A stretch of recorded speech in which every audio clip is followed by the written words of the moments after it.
Welcome to Shireen Conversations. I'm your host, Marjana Paravan. On today's episode, I'm joined by my friend Donya Bouzarjomehri. Donya is currently a strategy director living in Paris, France, after spending 5+ years in New York City working in advertising. Donya made a promise to herself after studying abroad in Paris that she would one day return, not as a student, but to start her career. In 2016, as she was advancing in that career, she decided to honor that promise, even if that meant quitting her job, moving to a new country, and figuring it out day by day. She calls her journey a wild experience, but also one that tests your patience and tests your passion. For Donya, it was this drive of making it work, so she made sure to maintain her optimism in order to make that happen. Hi, Donya June. Thank you so much for joining me on Shading Conversations. How are you? Hi, thank you for having me. I'm great. How are you? Good. And I'm so excited. So, for my listeners who do not know, you and I go way back. Our moms have been friends since they were young. So, it's like you and I, as we say in our culture and Iranian culture, like cousins at this time, at this point in life. So, I'm really excited to have you on Sharing Conversations because, one, your background is so inspiring for my listeners. I think that you've gone through so many things that are real life experiences that we don't talk about often. And so, the amazing thing is we're having this conversation. I'm here in California, you're in Paris. And even though sometimes Paris is so romanticized, you're there for work, you're working. You're not just Yeah, sitting there, hanging out in the cafes. You're actually there for work. And I I can't wait wish. to actually, right? I know you wish, right? And even though I'm sure there's days that you have for fun, but there is a balance. And to get into that conversation, how you got to Paris, I'm really excited to get into that. And for my listeners who, think about what they want to do, where they want to be, this day and age with COVID, the pandemic, life becoming remote, there's so many opportunities that have opened up. But where do you start? And so I'm really excited to have this conversation with you because how you did it was so, for me, when I called you and I was like, I need to talk to you. Like, when I left my job, I was like, Donya, like, you need to tell me, like, what do I need to do? So after getting off that call with you, I was like, everyone needs to hear this, like these Oh, tips yeah. from you. Yeah, So I want to jump and start like at the beginning. You sure. attended Skidmore College back in 2006, and you were a double major. So you got your business degree, your BA in business and in French, which is Yes. probably really beneficial for you where you are now, so you can Yes. speak and Yeah, communicate. that's definitely what's helpful. Right. But when you were starting college, did you have an idea of where you wanted to go and where you wanted to be when you graduated? To be honest, I didn't. So when I started college and Skidmore, the kind of motto is creative thought matters. And so the whole creative thought matters. And I grew up in an extremely creative household. So I was kind of the type of kid that was like, I like that, I like this, I like, so it was very hard to focus on one thing.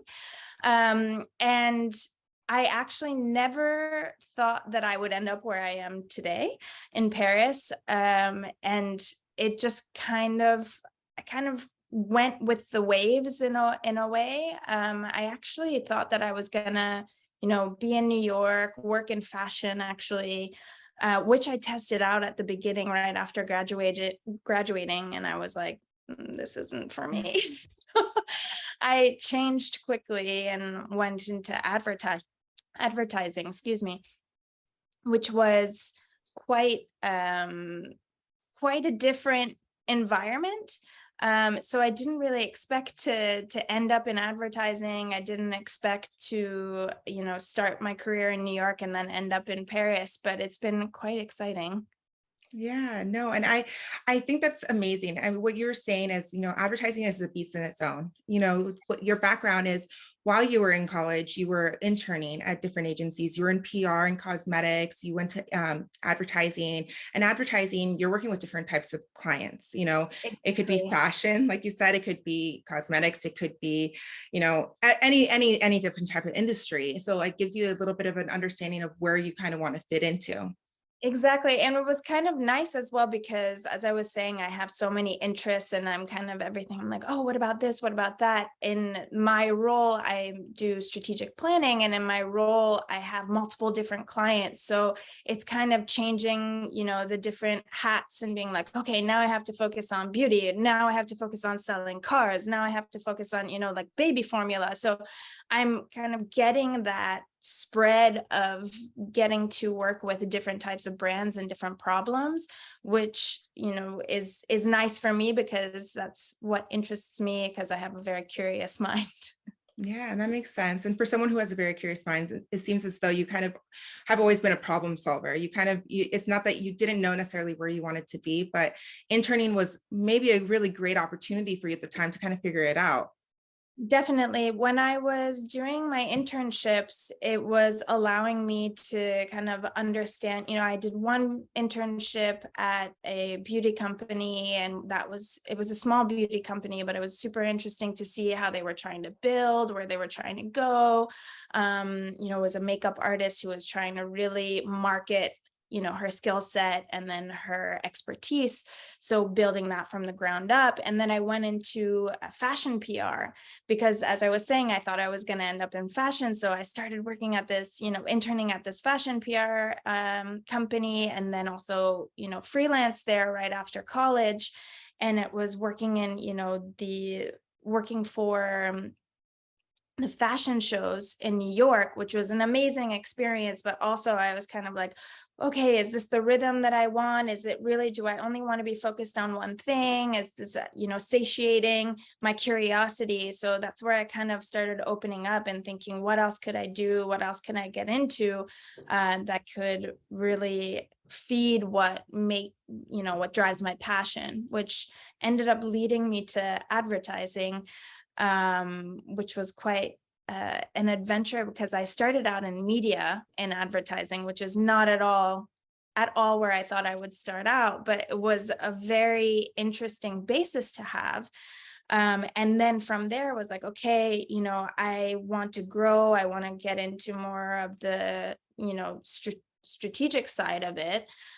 So I kind of, I've always been a go-getter. So I was like, okay, I'm going to try to get a brief, and I'm going to talk to this person and talk to that person. And luckily I worked with a lot of open-minded people who were like, yeah, come along, we'll teach you, we'll show you the way. So that was really great. And then from there kept on growing, and then slowly shifted more into strategy, which was really lucky, but also super interesting in terms of getting that media experience and then shifting it into strategy, because now I understand how to connect with consumers on different touch points, but then also how to get a bigger message across that's needed for brands.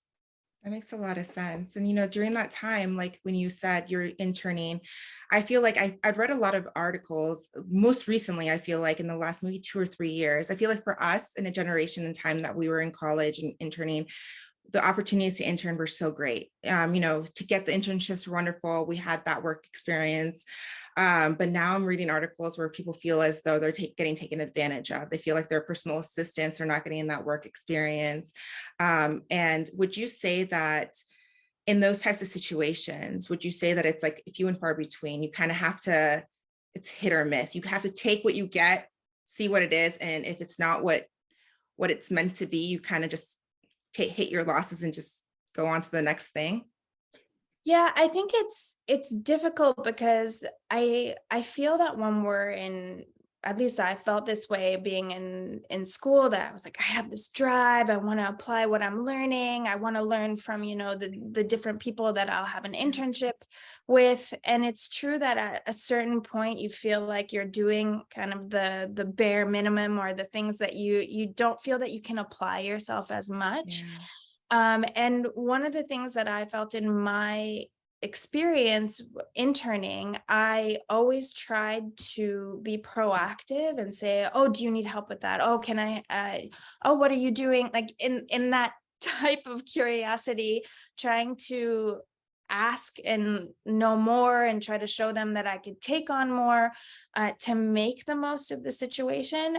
Of course, you're going to fall into situations where people will be like, no, I only want you to do this one, task and that's it, which is unfortunate. But I feel that you always have to try to see what you can also build of it, before giving up and Yeah.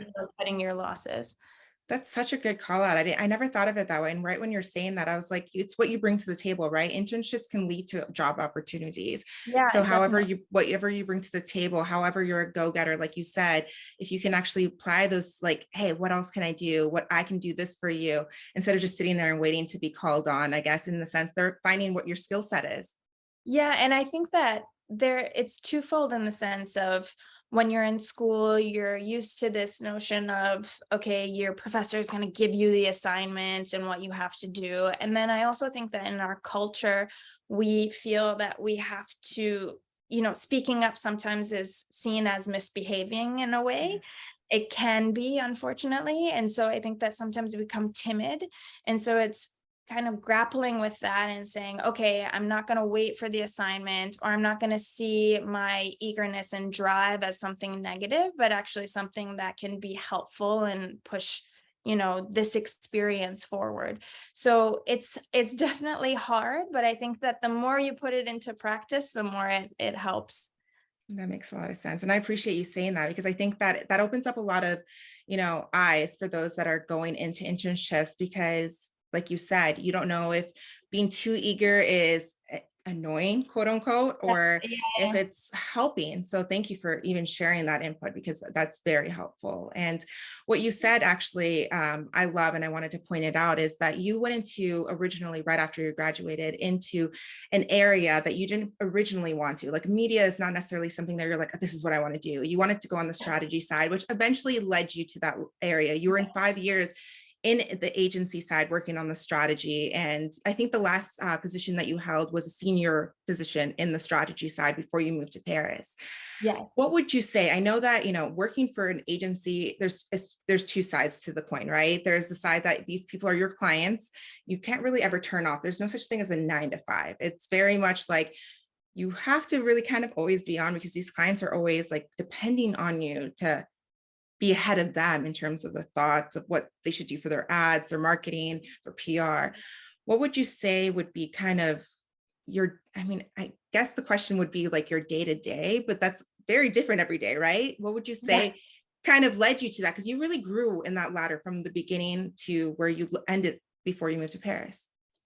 Yeah, so I 100% agree. I think that when we talk about the grind and kind of Yeah. this notion, especially of being available and having answers quickly, and I I definitely felt at the beginning of my career that there was a lot of pressure, to know the answers, to be able to respond quickly, to be, on call whenever someone needed you.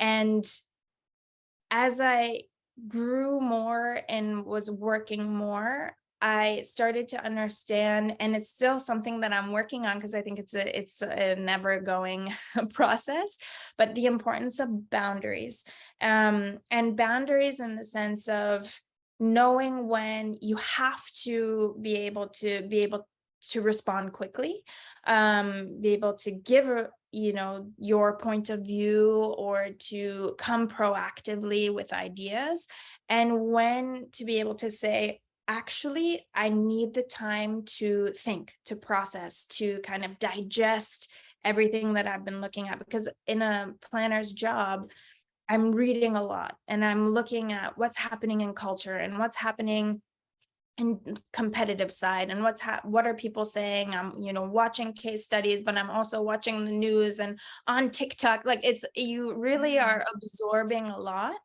and sometimes you need those moments to for yourself, and you need to protect yourself to be able to digest and come out with something that can be valuable. And that was something that was hard for me at the beginning because I felt I always had to have an answer. And then I realized that actually, no, I could say, let me think about that, or let me get back to you on that. And obviously, in a timeline that's reasonable, but giving myself that time to process, to come back, because in that speed and in that rat race, if you feel that you're in a rat race, you can quickly burn out. And I think that that's Yeah. what we are trying to avoid as much as possible. So that's like, it's kind of the balance, the day to day is always trying to find the balance of where is that time for me to process, to in also, take in information and feed my mind, and where is that where that output can become valuable to my clients or to my team. So Wow. I love yeah. I That was well said. That last point, that, that balance to be able to do both sides. When I spoke to you, even though it was like, I left my job back in December, and I've been consulting when I was telling you since then. And Yeah. even now, like you said, it's an everyday process. You're still learning. And even when I was speaking to you, I was like, wow, you're so right. Because even in the positions that we live as females, I think too, and being minorities, and we're always feeling like we have to constantly be on and give the answers, because if we're not giving it, there's someone else that's going to be able to do it before us, and then they're going. But yeah, you're right. That constant state of boundaries, because just because like us at our age, we don't have children, we're not married. Sometimes we do get taken advantage of, because it's like we have the time. What are we doing outside of the 5 o'clock or the 6 o'clock time? You're so right. And I think that that point that you're making of just, being minority women as well, and also in our culture, there's this notion of always saying yes. There we feel that we also always have to say yes. And I'm so guilty of that. And I still think to this day I'm guilty. I'm always like, yes, let me help you. Yes, let me do this. And at a certain point, I'm like, oh, this is detrimental to me if I continue to say yes. So it's where does the no like lever stand for me? Because you also have to be comfortable with it for yourself, right? If it makes you uncomfortable or if you feel that you're saying no too much, or what, it's just, where do you find that for you, that you're like, this is a good balance. I feel that I'm protecting myself, but I'm also, helping in the way that I want to help, in the way that kind of makes me feel valued and appreciated in my job, because I think we all want that as well. Yeah, absolutely. That's very true. Some of my listeners are in the midst of, either they've graduated or they're thinking about their next steps. They're like seniors in high school. A lot of what you mentioned right now and what you've gone through is very valuable to them, because they're also in the process of their minds, like, what do I do now? Like you said, you really didn't know what you were getting yourself into when you went into college. You still didn't know while you were in college. What are some things that you would say for those that are kind of like overthinking of their next steps or thinking into the future? Would you say, where should they start? Should they, I know that's a very loaded question, but what would you say to them of where they should start when they're starting their journey in college? So I think that what's important in terms of the journey and in college and university is to kind of think about what makes you happier. What are the subjects that kind of you felt that made you thrive? Because there's so many things that you can, develop from what makes you happy. But I also think that you need to be open to other subjects. So I went to a liberal arts school, which was very much open. I mean, I was taking theater classes. I was able to do all of these different things. I took chemistry for fun. Like, it was just silly things at one point, but it was also things that I felt were nourishing to what could help me give me a different perspective, but also help orient me towards what maybe I felt was more meaningful for myself. And I think that one of the things that I look at today that is a little bit different than our generation when we were going to school is that this generation really does care about what's more meaningful to them. Whereas I think that we were told, go study and find the job that is going to make you the most amount of money. And you're like, oh my Yes. God,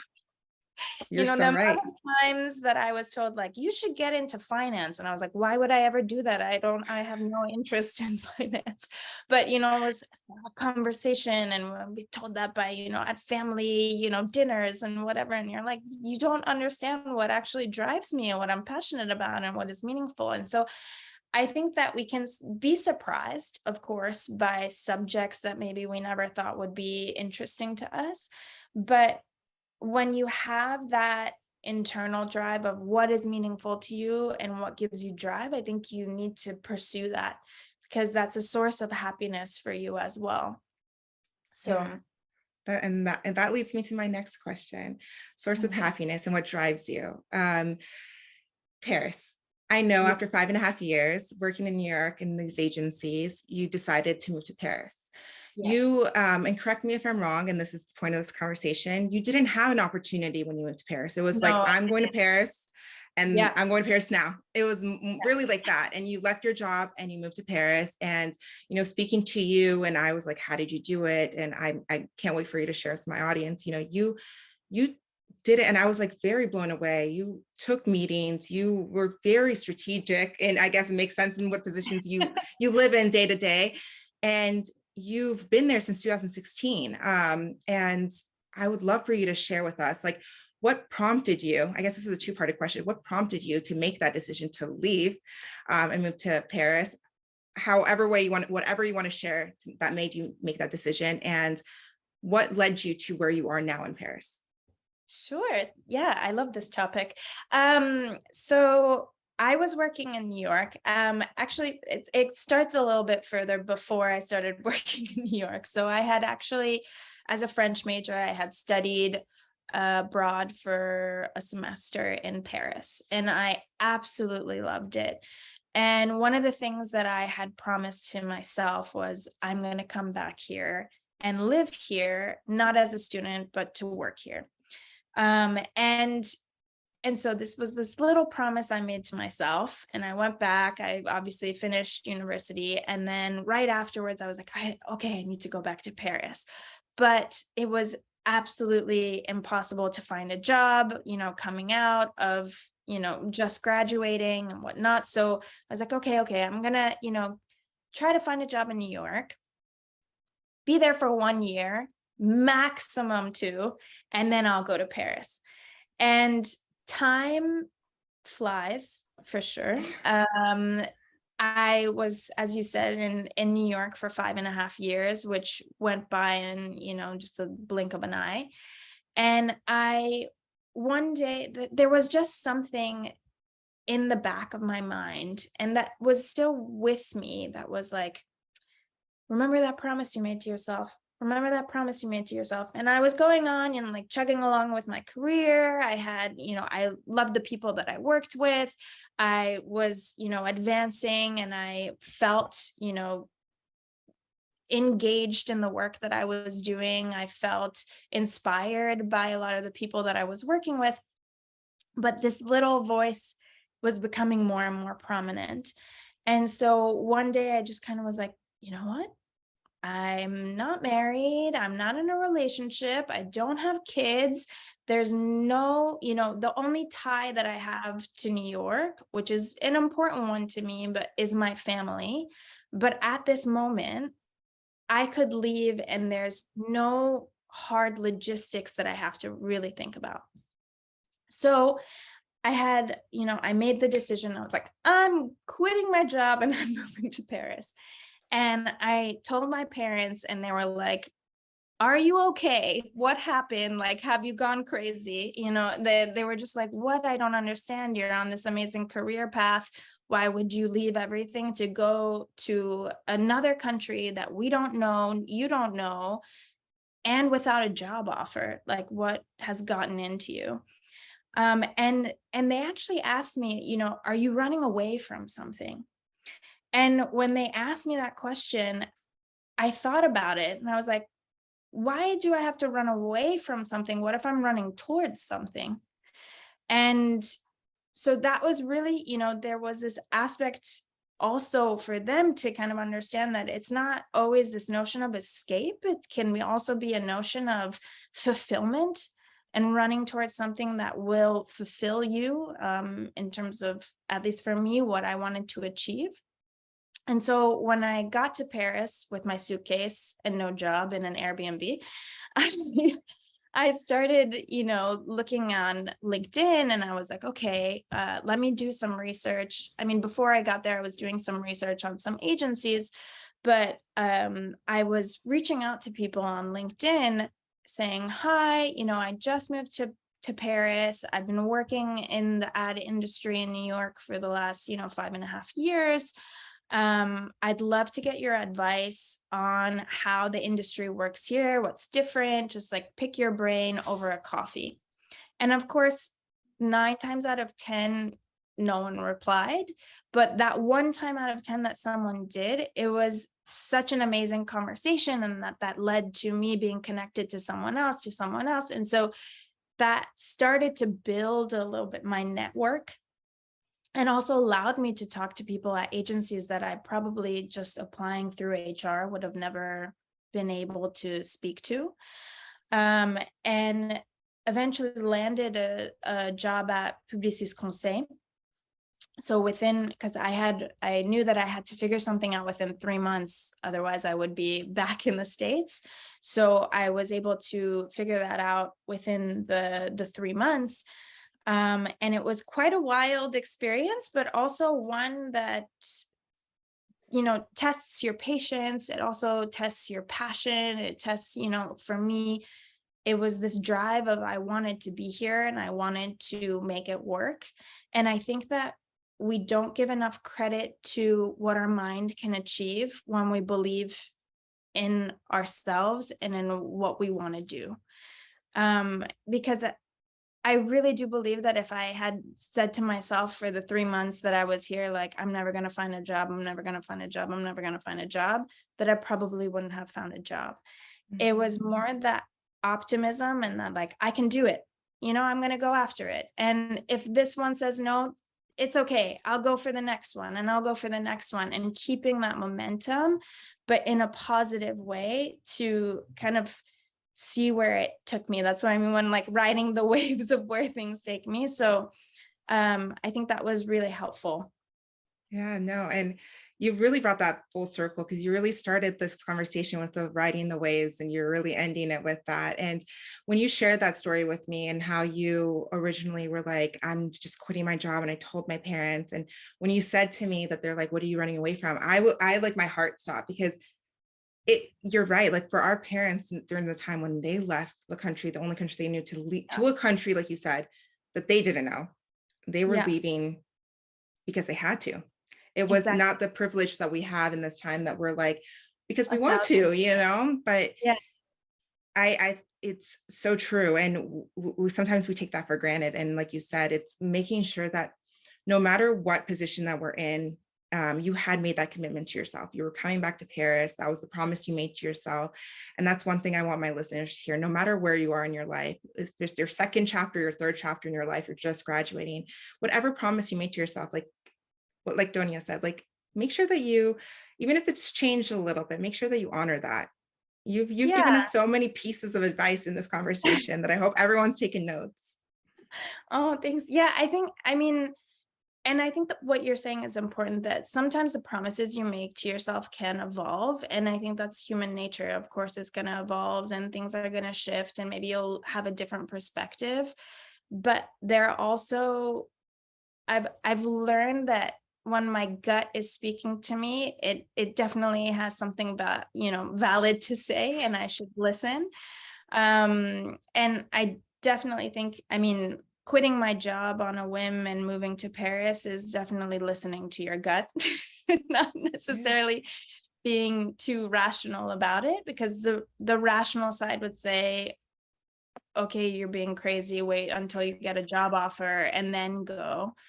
Yep. But this emotional, impulsive side, and quite spontaneous as well in a way, but is saying, go after it. And the worst that can happen is that it doesn't work out, but at least you tried.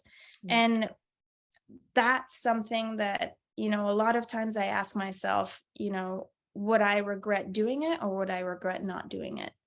And I lead by that, forward with that thought in mind as well, because there's so many things that can happen to us in our lifetime.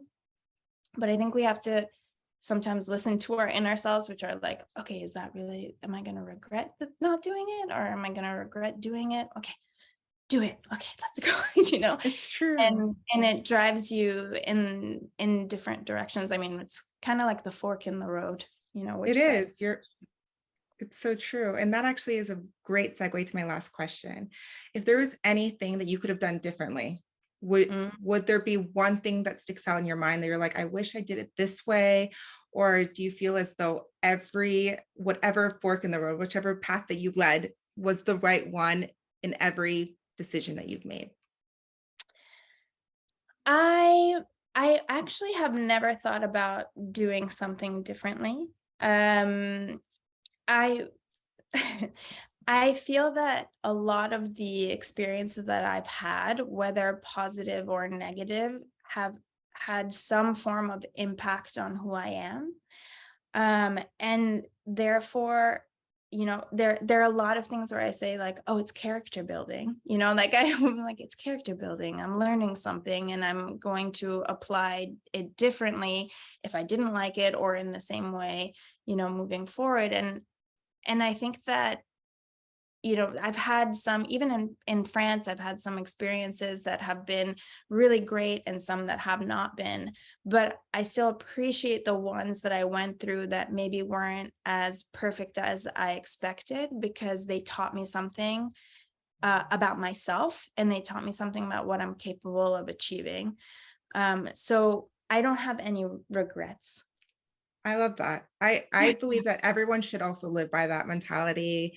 I mean, it's easier said than done, right? There's people who always live in the way that they wish they did something differently, but you're right, it is character building. The path that you took led you to whatever greatness, those little sparks, those little small things that Yeah. have made you who you are. So Donya, this was one of my favorite conversations. I say that to all my guests, but I love I do appreciate it, because it is true. There's a lot of things that, you did it, you left a job, you're moving up, like your father and your mom said, in a time before people were really leaving their jobs, and you said like time goes by really fast and you don't want to be miserable or in a job, not to say like everyone is, but you don't want to be stuck in a place that that it doesn't have to be about the titles. It doesn't have to be about everything. You can start over in a more of a junior title, whatever it is. For those that are listening, you don't have to always be stuck on names. If something makes you happy, go for it, because the that. passion will drive you to that end goal. So Yeah. And I think that there's something also that's important about not conforming. I think yes. that there's so much that we've been taught, probably, as women of color in our culture, of conforming and kind of, this is the box and you have to stick within this box. And I think the interesting thing happens when you go outside of that box, and at least you try to, or live on the margins in a way of trying to play, and just because that's when there's self-discovery happening, but there's also testing what you're capable of. Yeah, And so I think that it's important to do that. I agree. Thank you, Donya. I hope you have a great night planned for yourself. As we like started this conversation with, it's not all about fun in Paris, but Yeah. I hope that the balance that you've learned, in this time with work and life, you've actually been able to appreciate where you are. Yes, definitely. Thank you so Amazing. much for having me. This was Oh, amazing. well, thank you. For more inspiring interviews, head on over to shireenconversations.com. If you like today's show, please subscribe on Apple Podcasts, Spotify, or Google Podcasts. And don't forget to rate and review, and follow on Instagram, Facebook, and Twitter at Shireen Conversations. You can also watch episodes on YouTube. I'm Majina Paravan, and you've been listening to Shireen Conversations. Thank you.